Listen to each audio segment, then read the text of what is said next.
morning, everyone. This is the Community Unity Now Show. Our founder is Catherine Brown D. Tycoon. So thank you so much, Reverend D. Tycoon, for having this show and for working for community unity. This is Bill Morton, President of the Rogers Park Chamber of Commerce, and I am Trudy Leong, Administrator of the Rogers Park Chamber of Commerce. I'd like to just start because this is our season finale. I'd like to start by thanking the people who make this happen. Dr. Reverend Brown D. Tycoon, Omari and Sylvia make it happen in the mixing area. And then I'd also like to thank all of our guests for this year and the past ones, and all of the people who are watching on TV after all this time and sharing our YouTube videos. Thank you so much. Yes. Yes, and our special guest today is Arnold Mavey, and he is with the Ryker Ryders. How are you today, Arnold? I'm doing great. How are you doing? Very, very well. Well, first of all, tell us a little bit about the Ryker Ryders and how you came to help the community. Okay, well, the Chicago Ryker Ryders formed as an idea around 2019. I was fighting throat cancer, and after I finished the battle and was still in recovery, I bought a Ryker that was brand new. And at that point, you know, it just formed an idea to make a group, and we got together as a group after riding by myself for so long. It was just boring. So we got together as a group in 2020, and from that point, that's pretty much how we formed. And in 2021, we went legit, incorporated with the city, with the state, did all our paperwork, filed all the paperwork we needed to file. And at that point, it was initially thought of just forming to have fun. But once you go legit and you do all the other things you need to do, other factors come into play. And that's how we end up getting into the whole community outreach part of the forum. We were dealing with other organizations, Chi-Town Spiders and other established bike clubs, and they kind of led us in a way to lead us to those other areas of community service. Are you a nonprofit organization? We are filing the paperwork at this time. We have not completed all the paperwork, but we are in the process of filing the non-for-profit. Mm-hmm. And was it when you met the other clubs and then got to talking, and then you saw that there were issues that needed to be addressed, and then you decided to address those issues? Yes, pretty much. Growing up in Chicago, everybody sees the issues that we have and what's going on around the city. But once you get a group behind you, or organization behind you, you're able to form as a whole and address the issue. So at that time, you know, we all had our own thoughts, but as a whole unit and moving as a unit, we're able to address certain issues, and we were guided by other organizations that were already established. What kind of issues that inspired you to do something? What were the issues that you came to care about, the main one?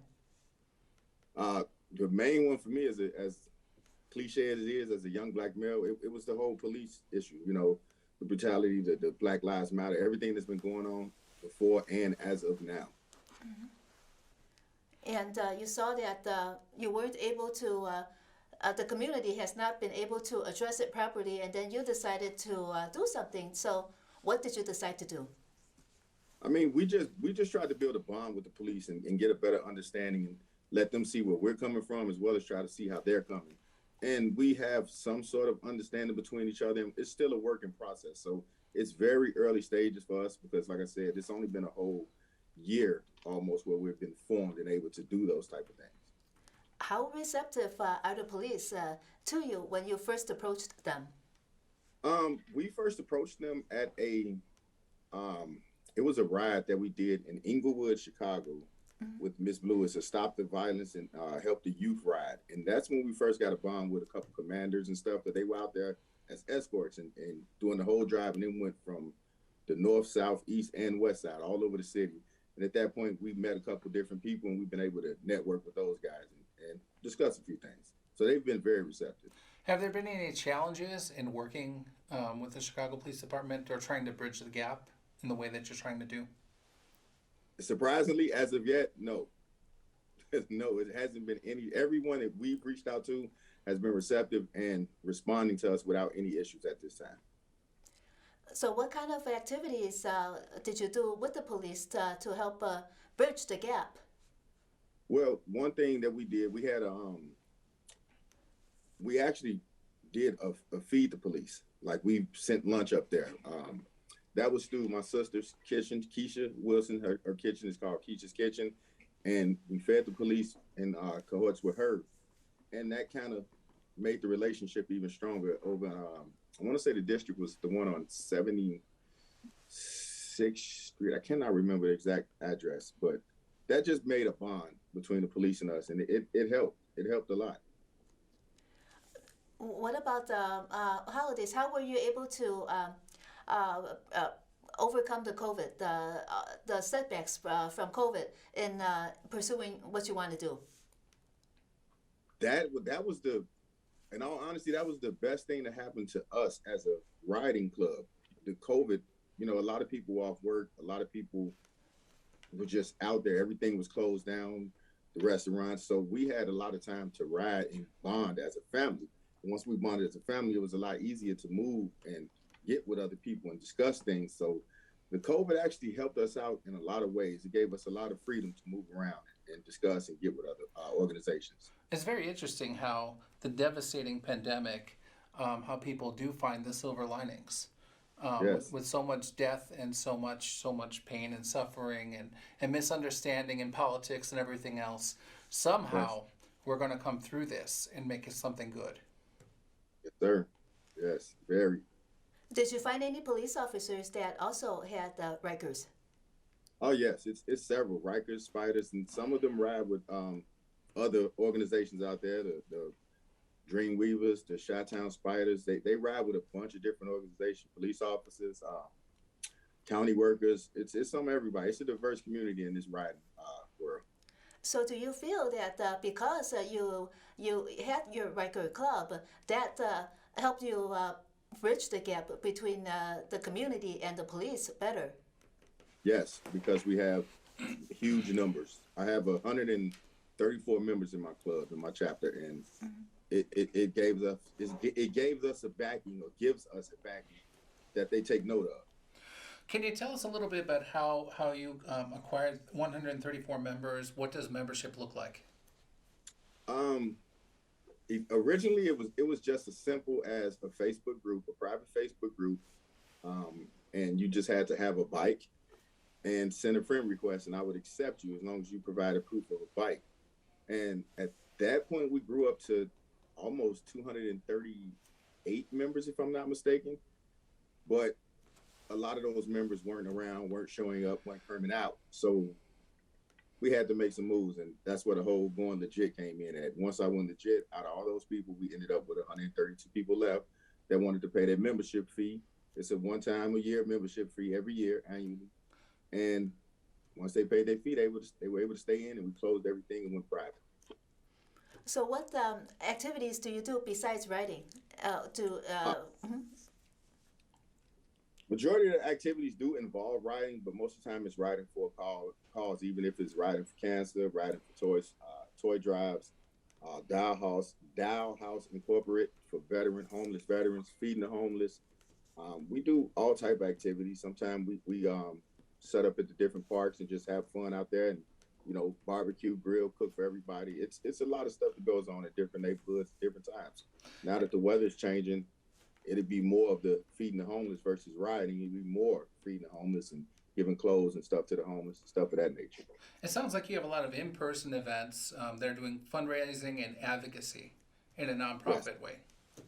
Yes, we do, and that's the reasons why we have to finish the paperwork up so we can get the help and get the backing from everyone else.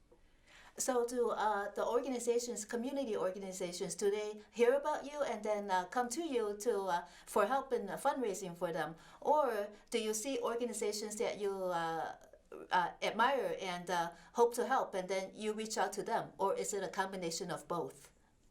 Right now, because we're still early, it's more so just us as a family, the whole Chicago Ryker Ryders, coming up with the ideas of what we want to do. Somebody makes an idea, and we're like, okay, that sounds good. We collect the money between each other, we donate, and then we go out and do what we choose to do. The only thing that's kind of near to us, I know one for me is the whole cancer, by being a cancer survivor. And then a couple of the ladies in there are part of a women's shelter, so we have that going on with us. So it's some stuff that's kind of personal for all of us, but we haven't really went all the way out there as far as the whole non-for-profit and collecting funds that way yet. Mm-hmm. And how many lady members do you have? Ooh, I think the ladies got the fellas beat. It's 132. I am not sure the exact number, but I would say it's probably 70-30 or maybe 60-40 ladies versus men, something around that nature. Wow. So let's put it this way then. The fundraising of the different organizations that you come to help, do the men come up with the more suggestions, or the ladies, or is it a combination of both again? It's a combination of both. We, like I said, we're a whole family, all 132 of us, 34 of us. So we're a whole family, and we all come together and we try to dive in it all at once and just do what we do. So 134 members, you all go out on your bikes, and what does that look like? It depends on how many show up in any given day, but it looks great. It looks great. I mean, we take over the street. We be respectful with the rules of the roads. We take one lane, but it's a long process when everybody comes out. Even when it's just 40 of us that comes out, it's a long process and a long ride, but it's a great ride and it feels phenomenal. Do the community come out because they see you there, and then do the community come out and talk with you guys and girls? Yeah. The community always supports when we roll by. We've done birthday pull-ups for young kids. We've done, I can't remember the young lady name, but it was a young lady who had an issue years back, got shot, and she had every year they do something for her. We pulled up to her event just to support, show our support. The family's out, everybody's out. We do everything just to have fun and let everybody see us, and they come out, they wave, they smile, they talk, they ask questions. And we just spend time with the community wherever we go. Mm-hmm. Is there a project with a mural on the south side that you're working with now?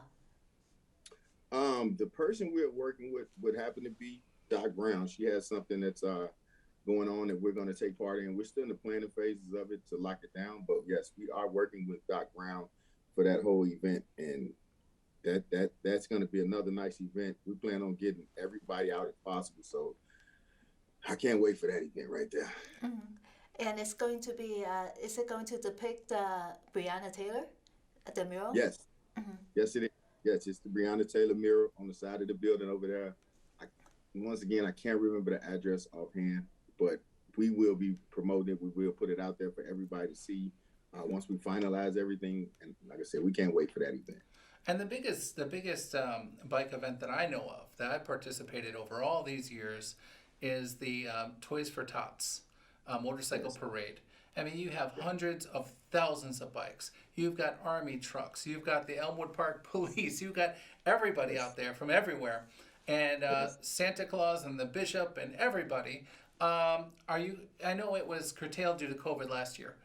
Is this something that you're planning on doing next year, maybe?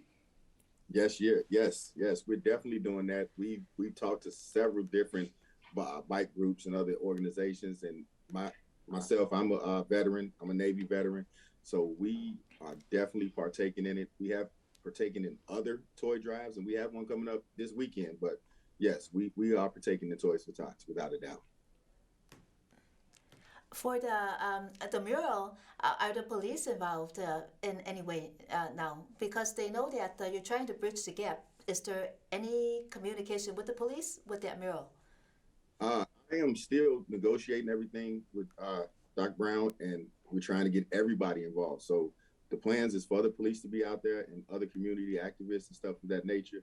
So in the process of connecting with Doc Brown and working with her, I'm connecting with other people, and I'm gonna try to bring my people and everybody else that I can to that and support the event.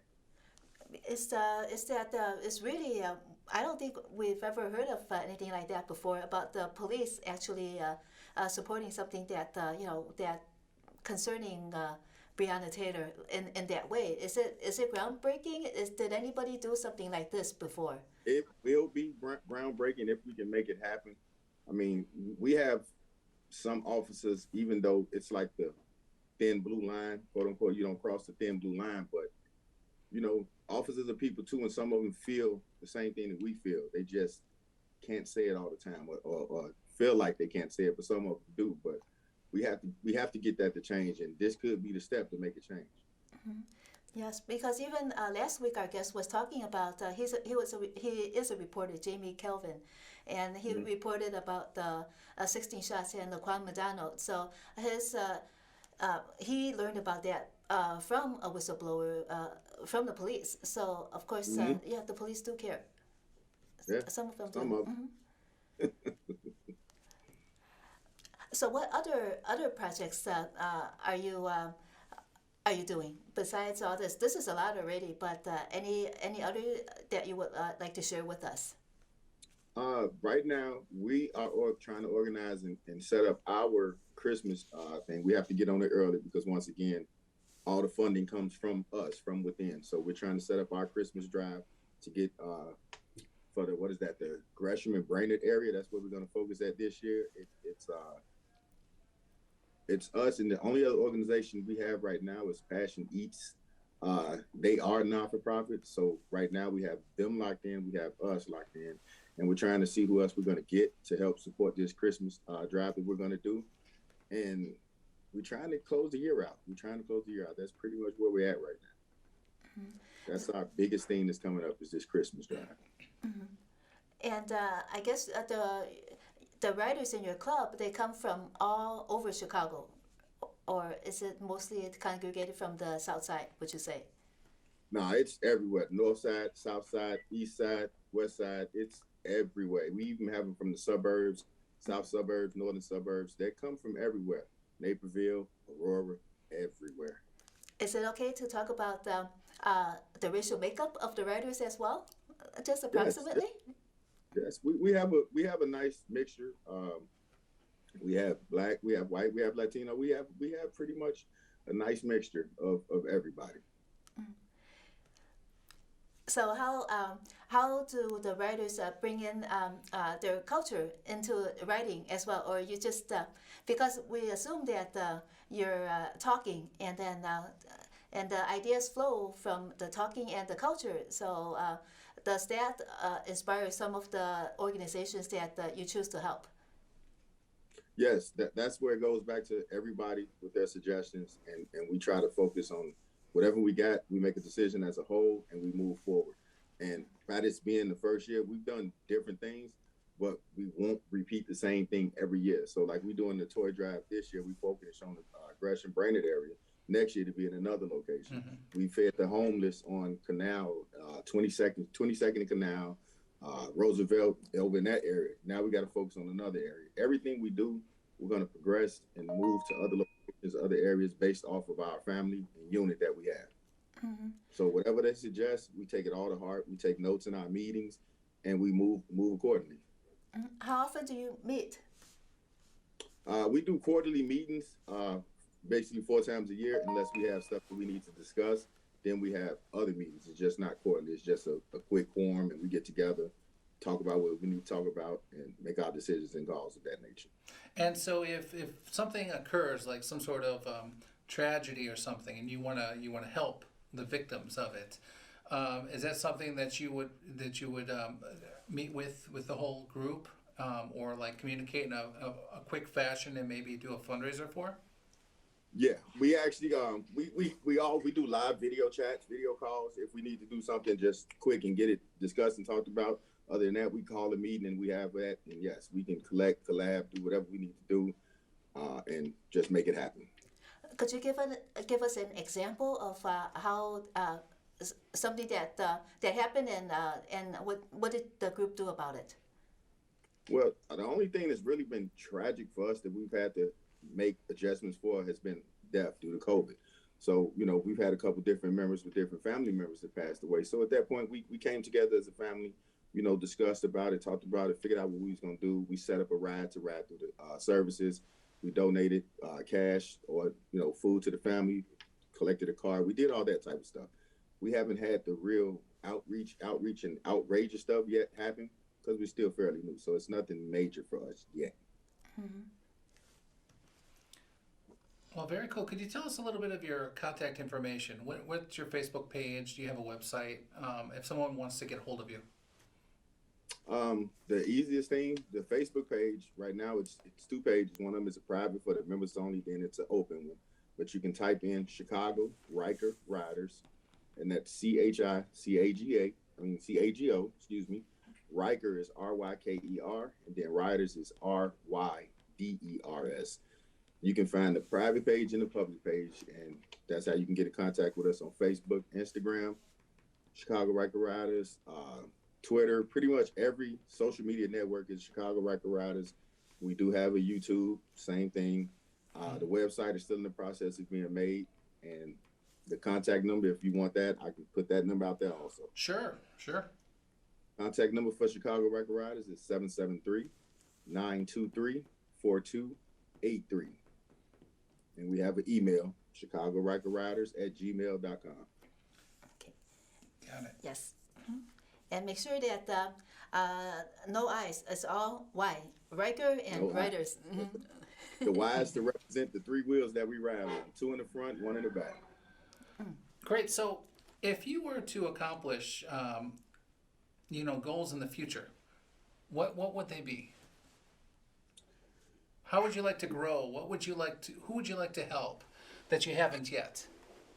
Well, the first immediate goal is to finish up the not-for-profit organization paperwork. We have a board. We established certain factors of it. We just have to finish the paperwork. Once we get that going, the goal is to just to grow, to prosper, to do several things. Like I said, within our family, we have people that's involved with different levels of stuff, different things. They have the women's shelters, all the other stuff. So if we can start from within and work our way out, it would be great. But at that point, sky's the limit. Sky's the limit. I have no set limit. Sky is the limit for us. There's so much that needs to be done. It's you can even be able to accomplish all that you would want to do. Yes. So speaking of, are you able to address all the concerns that your members have, or are some of them on the back burner? And if so, which ones are on the back burner right now because you can't do it yet? It's by being so many members, it's a lot of them that's on the back burners. Everything can't get handled at once, and that's the good part. Everybody understands that we can't do everything at one time. So, like I said, the only thing that's been on the back burner as of recently, it's 2 women's shelter organizations with us. So we tried to do both, but it's too much of a stretch. So we figured it'd be better to focus on the one. And once we finish with the one this year, we can go to the second one next year. That's the only way we do it as far as back burners. We just pick one and we go instead of trying to stretch it and not do it fully. We want to do it to 100% and make sure it's good. So that's why we do it that way. But there's some other stuff on the back burner. That's just one of them. It's okay to mention the women's shelter. Could you share with us which women's shelters you're helping? We don't really speak on the women's shelters just because of the stuff that goes on. Some of them deal with abusive, other situations, stuff like that. So we don't really speak on that. Okay. We just do it and keep it down. But if there were some women that need help, could they contact you and then you could give them information about how to find those shelters for help? Yes, they can contact us at any of those emails, phone numbers, and it'll be private, personal, and I will put them in touch with the 2 young ladies that handle that. Could you give us your contact information one more time in case we missed it? Okay. Well, the contact information, name is Chicago Ryker Ryders. Email, Facebook, everything is the same thing. Chicago Ryker Ryders with the Y, not an I. Gmail's for the email, and the phone number is 773-923-4283. Excellent. And is there any final thought that you have? Anything you want to tell the city of Chicago and the world? I just want to tell you guys in the city of Chicago and everybody else, thank you for having us on here. Be on the lookout for the Chicago Ryker Ryders. We are here, but we're going everywhere. So we will see you guys in the streets and in the neighborhoods, and thank you. Thank you so much, Arnold. Well, we might have an extra 5 minutes, right? No. No? Okay. Well, then I guess we'll have to wrap it up then. Well, thank you so much, Arnold Mavey, for sharing the Chicago Ryker Ryders with us and telling about all the great work that you're doing to bridge the gap between the police and the community, as well as all the other good work that you're trying to do. Thank you so much, and looking forward to it. Mm-hmm. Yes. Thank you, guys. Yes, thank you. And thank you so much for joining us on this Community Unity Now show. And this is Bill Morton, President of the Rogers Park Chamber of Commerce, and I am Trudy Leong, Administrator of the Rogers Park Chamber of Commerce. Have a good night, be safe, be healthy. Thank you. Thank you.